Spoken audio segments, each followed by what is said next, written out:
کان علی کبیرہ، اللہ تعالیٰ بڑی عظمت و کبریائی والا ہے۔ معزز سامعین، اس آیت کریمہ کے دوسرے حصے میں 3 چیزیں بیان ہوئی۔ ایک تو نرمی سے باز کرنا، سمجھانا، سکھانا۔ ہر گھر کی ایک الگ ترتیب ہوتی ہے۔ جب نوجوانوں کی شادیاں ہوتی ہیں، وہ بچی بھی جوان ہوتی ہے، بچہ بھی جوان ہوتا ہے، دونوں الگ الگ گھر کے ممبر ہوتے ہیں، ان کی روٹین الگ ہوتی ہے، ان کی عادات الگ ہوتی ہیں۔ تو جب وہ شادی کے بندھن میں آ جاتے ہیں تو اب اس گھر والے وہ چاہتے ہیں کہ یہ بچی ہماری مرضی سے رہے، اور بچی والے چاہتے ہیں کہ یہ گھر والا جو ہے ہمارا داماد، وہ ہماری روٹین کے مطابق ہماری بچی کی عادات کو یہ بھی اڈاپٹ کرے، یہ بھی وہی عادتیں اپنائے جو بچی کی ہیں۔ تو یہ ہر کوئی اپنی اپنی طرف کھینچا تانی کرتا ہے، لیکن اسلام نے اور اہل ایمان نے کتنی بہترین ان کی اصلاح فرمایا کہ چونکہ یہ بالکل نئے ہوتے ہیں تو ایک دوسرے کے لیے واضح و نصیحت، ترتیب، سکھانا، بتانا نرمی کے ساتھ۔ تو جب آپ نرمی کے ساتھ ابتداءً سکھائیں گے، بتائیں گے، دوسرے کو ٹائم دیں گے تو یقیناً وہ ایک دوسرے کے لیے رحمت ثابت ہوں گے۔ لیکن یہاں پہ میں خود ان چیزوں کا گواہ ہوں۔ نکاح پڑھا کے اگلا نکاح رجسٹر نہیں کروایا ہوتا تو پتہ چلتا ہے جی کہ طلاق نامہ تیار کرواؤ۔ ایسی صورتحال ہے معزز سامعین۔ اس کی وجہ کیا ہے کہ تاجیل، جلدی، تاجیل کردن کار شیاطین بغت، کہ جلدی کرنے والے لڑائی جھگڑا، ایک بولا نہیں ہے دوسرا اس نے کہا میں تو کوکنگ کی بڑی ماسٹر ہوں، تینوں تو سالن بنانا نہیں آتا، بس یہی سے بات شروع ہو جاتی ہے، مجھے ایسے کیوں کہا۔ تو سامعین کرام، مجھے اور آپ سب کو سمجھنا چاہیے اللہ نے کتنی باریکی کے ساتھ، پھر بھی اگر تھوڑی سی غلطی ہو جائے وَاهْجُرُوهُنَّ فِي الْمَضَاجِعِ، پھر اگر ٹائم دینے کے بعد، سمجھانے کے بعد پھر بھی نہ سمجھیں تو بستر الگ کرو۔ یہ نہیں کہا سختی کرو، بستر الگ کرو۔ 2-4 دن جب الگ اٹھنا بیٹھنا ہوگا، خود بخود انسان کے دل میں مواسنت پیدا ہو جاتی ہے، انس پیدا ہو جاتا ہے۔ کہا پھر بھی نہیں ہوتا تو پھر آخری سٹیج ہے وَضْرِبُوهُنَّ، اور وَضْرِبُو سے مراد یہ نہیں ہے کہ ڈانگ پکڑ لو تو بس،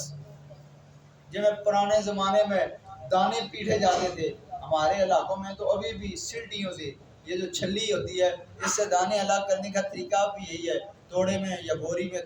یہ دانے سلٹیاں چھلیاں ڈال دی جاتی ہیں، اور 3-4 نوجوان جو ہیں وہ اس توڑے کے گھیراؤ کر لیتے ہیں، گول دائرے میں ٹوٹنا شروع ہو جاتے ہیں، اور جب بوری کا منہ کھولتے ہیں تو دانے الگ ہوتے ہیں، تو اس کے جو سٹے یعنی تکے جو ہیں وہ الگ ہوتے ہیں۔ تو یہاں یہ بھی طریقہ ہے، کسی کی آنکھ سوجی ہوتی ہے، کسی کا منہ سوجا ہوتا ہے، تو یہ اسلام کا طریقہ تو نہیں ہے، اہل اسلام یا اہل ایمان یہ تو نہیں ہے۔ گھر والے کو اگر یہ مار جو دی گئی ہے، بتایا گیا کہ شہادت کی انگلی، یہ شہادت کی انگلی کتنی ہے، اسی کے متعلق مسواک کا حکم ہے جو آپ کرتے ہیں، اس سے زیادہ موٹی سٹک نہ ہو اگر آپ نے ان کو مارنا ہے۔ اور مارنے کی جو حد بندی ہے، کیونکہ یہ آگے علماء اور محدثین آگے اس کی وضاحت کرتے ہیں، یہ نہیں ہے کہ پھر دن رات ہی مارتے رہنا ہے، پیٹتے رہنا ہے۔ اگر مارنا بھی ہے تو 10 کی عدد سے اوپر نہیں جانا، تل کا عشرۃ کاملہ۔ آپ نے 2-4 سٹکیں آج لگائی ہیں، دیکھا ہے کام نہیں صحیح ہو رہا، 2-4 کا لگا دی، جس دن آپ نے 10 سٹکیں پوری کر دی ہیں اس کے بعد آپ کو مارنے کی اجازت نہیں ہے، آپ مار نہیں سکتے، آپ پھر الگ ہو جائیں، اور یہی اللہ فرماتے ہیں تمہارے لیے بہتر ہے۔ معزز سامعین، اس سے اگلی آیت کریمہ اب یہ گھریلو چیزیں، چھوٹی چھوٹی چیزیں، گھروں کو کیسے بنانا ہے، سوال نہ سجانا بنانا کیسے ہے، آپ نے ان کو محفوظ کرنا ہے، ان کو بڑھانا کیسے ہے۔ اگلی آیت میں اللہ فرماتے ہیں وَإِنْ خِفْتُمْ شِقَاقَ بَيْنِهِمَا فَابْعَثُوا حَكَمًا مِّنْ أَهْلِهِ وَحَكَمًا مِّنْ أَهْلِهَا، اور اگر خوف کرو تم ناچاکی کا ان دونوں کے درمیان، یہ علاقے کے، معاشرے کے، قوم قبیلے کے بڑے وڈیروں سے اللہ مخاطب ہے، ان سے بات کر رہے ہیں کہ اے میرے محبوب کے امت کے وڈیرے، یہ جو دوسرے لفظ جن چودھری ہوتے ہیں، پنچایت میں بیٹھنے والے، سرپنچ جنہیں کہہ رہے ہیں، فَبَعَثُوا حَكَمًا مِّنْ أَهْلِهِ وَحَكَمًا مِّنْ أَهْلِهَا، تو مقرر کرو ایک پنچ مرد کے خاندان سے اور ایک پنچ عورت کے خاندان سے، یعنی ایک وکیل مرد کے خاندان سے اور ایک وکیل عورت کے خاندان سے بات چیت کرنے کے لیے۔ ان یرید اصلاحا یوفق اللہ بینہما،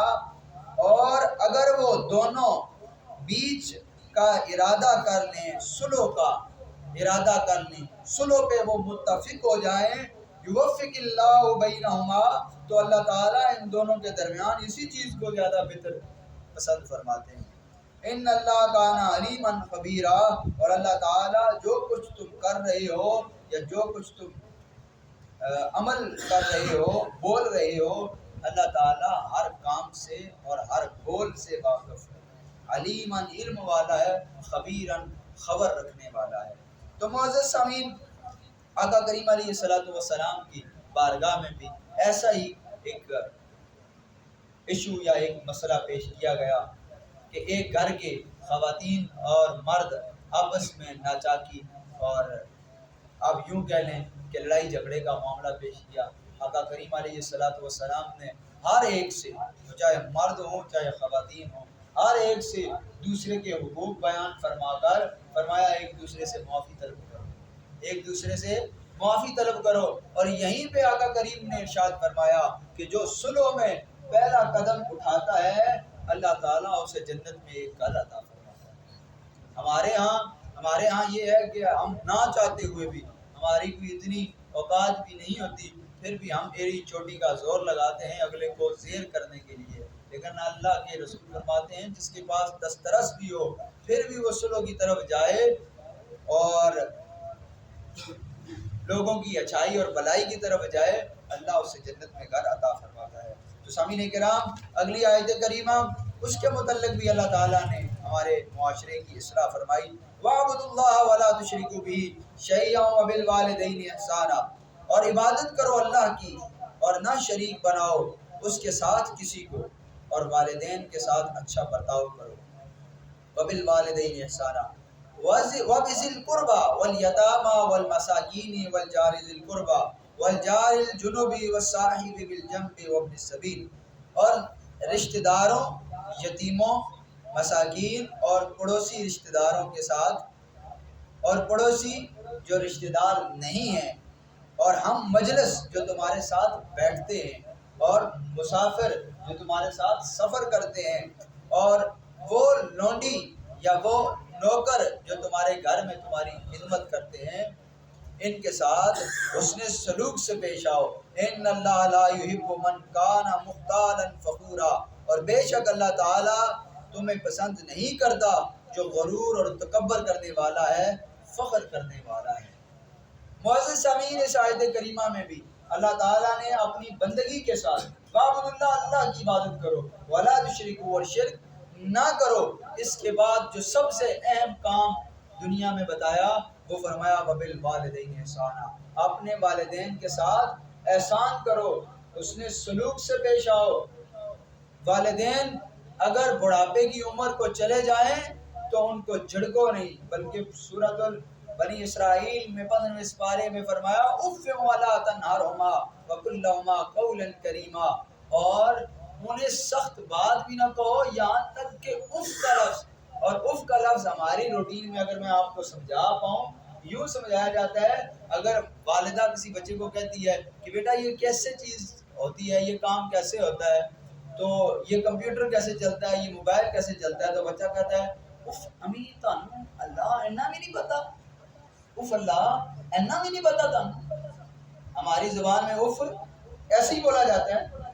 تو یہاں اتنا اس طرح بھی نہیں کہنا۔ ایک وقت اس کے برعکس آپ یوں سمجھے وہ وقت تھا کہ جب بچہ جو ہے وہ 50 بار پوچھتا ہوتا تھا امی یہ کیا ہے، وہ کہتی تھی کہ بیٹا یہ کب ہے، تو امی یہ کیا ہے، اگر وہ چڑیا کو دیکھے اس کو بھی کوا، کبے کو بھی چڑیا، تو امی کہتی تھی نہیں بیٹا وہ کوا ہے یہ چڑیا ہے، 5 7 مرتبہ